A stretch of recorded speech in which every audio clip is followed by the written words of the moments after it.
Hello friends, कसे आहात तुम्ही सगळे। आपण आज अलिबागला आलो आहोत आणि माझ्या मुलाच्या ना पीजीच्या रूमवर आलो आहोत। तिथे आहे ना बाजारात खूप सुंदर अशी मच्छी मिळते, अगदी ताजी ताजी। हे बघा, आज आपल्याला अलिबागच्या मार्केटमध्ये ह्या मुर्द्या मिळाल्या आहेत। जाळ्यांच्याच अगदी ताज्या मुर्द्या आहेत। ह्या मुर्द्यांचं आपण लसणातलं कालवण करणार आहोत। नंतर हे शेलबेल आहे। शेलबेल म्हणजे काय, सर्व लहान मोठी अशी ना मिक्स मच्छी असते, एकदम ताजी ताजी। हे बघा, बोंबील वगैरे तुम्ही बघू शकता, एकदमच ताजे आहेत। कोलब्या पण जिवंतच होत्या घेताना। ह्याचं आपण ना कांद्यातलं म्हणजे तव्यातलं सुकं करणार आहोत। नंतर ह्याच्या जोडीला तळायला तर हवंच, म्हणून ही कालेटी घेतली आहे। हे बघा, तुम्ही बघू शकता, अगदी जिवंतच कालेटी आहे। ही कालेटी आज आपण फ्राय करणार आहोत। तर चला मग सर्वात आधी आपण ही सर्व मच्छी साफ करून घेऊया आणि एक एक रेसिपी बनवायला सुरुवात करूया। सर्वच मच्छी आपण साफ करून घेतली आहे, पण सर्वात आधी ह्या मुर्दोशा आहेत ना, त्याचं कालवण बनवून घेणार आहोत। हे बघा, स्वच्छ धुवून घेतल्यात। तर चला कालवणाची तयारी करूया। आज आपण कालवण आहे ना मुर्द्यांचं फोडणी न देताच करणार आहोत। त्यामुळे या पातेल्यामध्ये मी जवळपास 15 ते 20 लसणाच्या पाकळ्या हे बघा अशा खलबत्त्यामध्ये चेचून घेतल्या आहेत। ह्याच्यामध्ये आता आपण 2 चमचे आपला हा घरचा आगरी कोळी मसाला ऍड करूया। अर्धा चमचा हळद, 2 ते 3 हिरव्या मिरच्या अशा चिरून घेतल्या आहेत। ह्या मुर्दोशा घेऊया काढून आपण ह्याच्यात। ही चिंच घेतली आहे, चमचाभरच चिंच घेतली आहे, हाताने थोडीशी स्मॅश करून घेते। आता ही ऍड करूया। चिंचाच्या ऐवजी तुम्ही कोकम वापरलात तरी चालेल। 2 टेबलस्पून एवढं तेल घेणार आहोत। चवीप्रमाणे मीठ ऍड करते। आता व्यवस्थित ह्या मुर्दोशा आहेत किंवा मुर्द्या आहेत त्या आपल्याला मसाल्यामध्ये मिक्स करून घ्यायचे। हे बघा, व्यवस्थित सर्व मच्छी आपण मॅरिनेट केल्यासारखी केली आहे। आता ग्लासभर ह्याच्यात पाणी घालूया। जेव्हा आपण हे असं मसाल्यातलं कालवण करतो ना, तेव्हा आहे ना खूप पाणी घालायचं नाही। असं थोड्याच पाण्यावर ही कालवणं बनवायची, म्हणजे खूप छान होतात। आता गॅस चालू करून घेणार आहोत। गॅसची फ्लेम ऑन करते आणि हे पातेलं आहे ते ठेवूया। थोडं असं ना गोल फिरवून घेऊया, म्हणजे छान मसाले एकजीव होईल।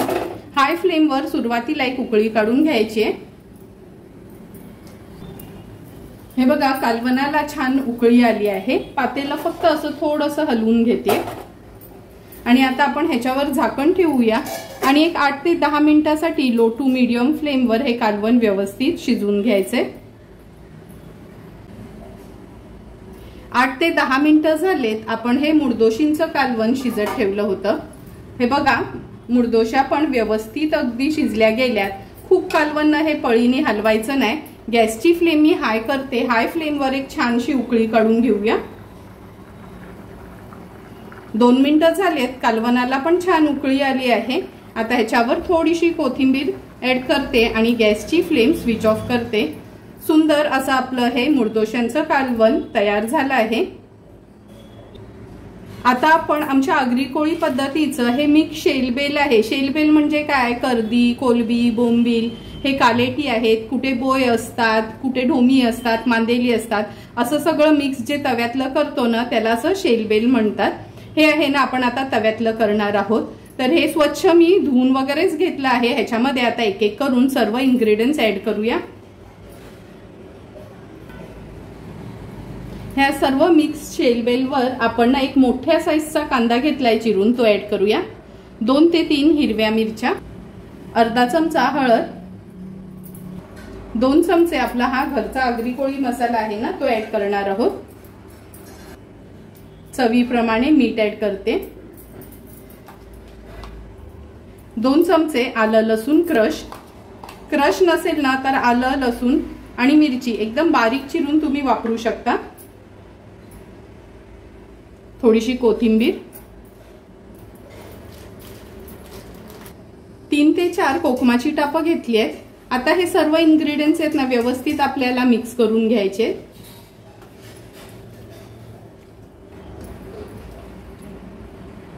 हे बघा, सर्व आपण व्यवस्थित मिक्स करून घेतलं आहे। आता गॅसवर मी तवा ठेवते गरम करत। गॅसवर तवा पण आपण व्यवस्थित तापवून घेतला आहे। 3 टेबलस्पून एवढं तेल घेणार आहोत। सुरुवातीला ना मी 2 टेबलस्पूनच तेल घालते, नंतर 1 टेबलस्पून तेल आपण वरून लागलं तरच घालणार आहोत। आता हे जे मिक्सचर आहे ना आपण तयार केलेलं, हे या तेलावर सोडायचंय।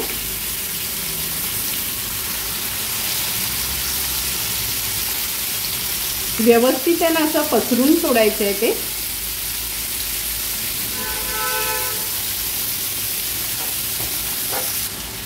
हे बघा तव्यामध्ये आपण व्यवस्थित हे पसरून घेतलं आहे।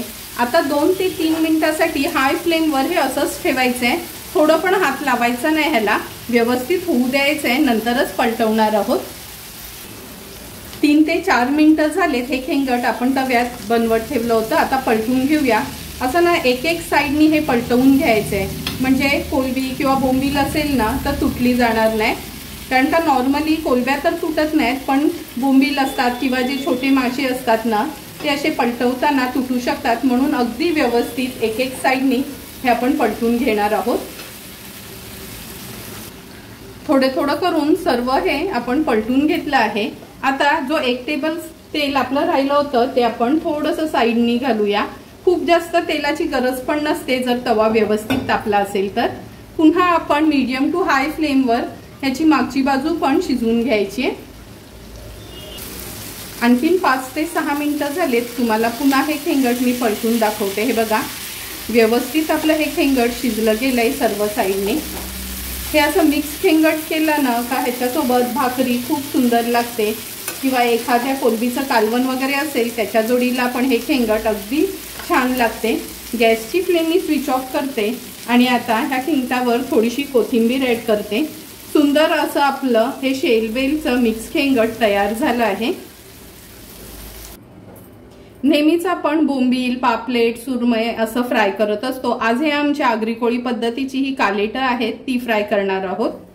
सर्व कालेटं मी साफ करून स्वच्छ धुवून घेतली आहेत। आता ह्याच्यावर चवीप्रमाणे मीठ ॲड करूया। मीठ ॲड केल्यानंतर अर्धा लिंब आहे तो ह्याच्यावर मी पिळून घेते। अर्धा चमचा हळद, 1 चमचा आपला हा घरचा आगरी कोळी मसाला घेणार आहोत, 1 चमचा आलं लसूण पेस्ट। आता ही कालेटी व्यवस्थित मॅरिनेट करून घेऊया।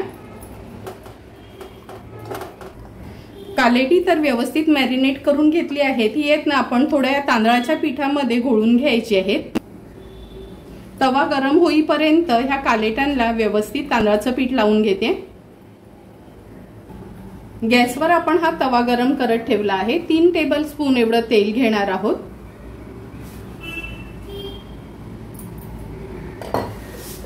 तेल पण व्यवस्थित गरम करून घ्यायचे। आता एक करून ही कालेटं आपण तेलात सोडणार आहोत।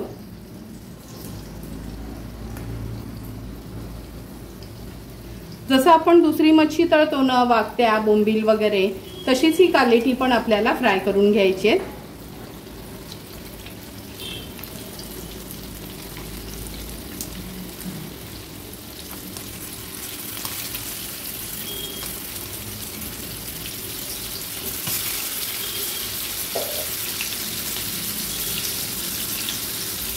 एक 2 मिनिटं झाली आहेत। आता एक करून ही कालेटी आहेत ना आपण पलटून घेणार आहोत।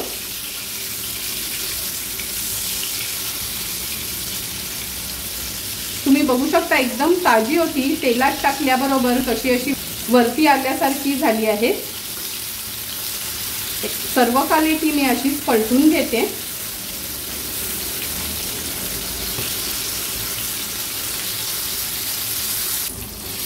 एक करून सर्व ही कालेटी आपण पलटून घेतली आहे। आता मागची बाजू पण मीडियम फ्लेमवर व्यवस्थित फ्राय करून घेऊया। आणखीन 2 ते 3 मिनिटं झालेत। हे बघा पुन्हा ही कालेटी मी पलटवून दाखवते। अगदी व्यवस्थित अशी ही कालेटी आपली 5 ते 6 मिनिटातच फ्राय करून झाली आहे। तव्याच्या थोडी साईडला करून घेते, म्हणजे जे पण एक्स्ट्राचं तेल असेल ना ते मधोमध येईल आणि कालेटी खाताना तेलकट वाटणार नाही। हे बघा सर्व तेल मधोमध आलेत आणि कालेटी पण आपली फ्राय झाली आहेत। आता लगेचच ताट वाढायला घेऊया। तुम्ही बघू शकता सुंदर असं आपलं बिना वाटणाचं मुर्दोशीचं कालवण तयार आहे। मिक्स शेलबेल म्हणजे हे तव्यातलं खेंगट पण तयार आहे। आणि तळलेली कटलेट पण अगदी व्यवस्थित फ्राय करून तयार झाली आहेत. आता लगेचच आपण ताट वाढायला घेऊया. आज आपण मच्छीची थाली असून चपाती केली आहे, त्यामुळे सर्वात आधी चपाती वाढते. नंतर हे मुडदोशीचं कालवण सर्व करून घेऊया. तुम्ही बघू शकता बिना वाटणाचं किती सुंदर असं हे मुडदोशीचं कालवण आपलं तयार झालं आहे. जेवढं दिसायला हे सुंदर आहे ना, टेस्टला पण तेवढ्या सुंदर लागतात ह्या मुडदोशा. तुम्ही त्याचं कालवण पण करू शकता, तळू पण शकता. भाताबरोबर चपाती किंवा भाकरी सोबत देखील तुम्ही हे मुडदोशांचं कालवण खाऊ शकता. तुम्हाला पण जर मी बनवलेलं हे मुडदोशाच्या कालवणाची रेसिपी आवडली असेल तर तुम्ही पण नक्की माझ्या पद्धतीने हे कालवण एकदा तरी ट्राय करा. नंतर आपण हे मिक्स खेंगट सर्व करून घेतोय. तुम्ही बघितलं असेल कांदा वगैरे एकत्रच मिक्स करून हे मिक्स खेंगट किंवा मिक्स शेलबेल आपण तयार केलं आहे. खास हे आमच्या कोळी पद्धतीचं खेंगट आहे. हे मिक्स शेलबेल आहे ना, भाकरी सोबत तर खूप सुंदर लागते, पण तुम्ही चपाती सोबत देखील खाऊ शकता. नंतर आपण ही कालेटी सर्व करणार आहोत. कालेट्यांची टेस्ट तर खूप ऑसम असते. तुम्हाला पण जर मी बनवलेली ही आगळी वेगळी अशी फिश थालीची रेसिपी आवडली असेल तर तुम्ही पण नक्की माझ्या पद्धतीने एकदा तरी ही फिश थाली घरी ट्राय करा आणि मला कमेंट करून सांगा की तुम्ही बनवलेली ही फिश थाली कशी झाली आहे ती. जर तुम्हाला मी बनवलेल्या या फिश थालीचा व्हिडिओ आवडला असेल तर नक्की माझ्या चॅनलला तुम्ही लाईक, शेअर अँड सबस्क्राईब करा. Thank you for watching my video.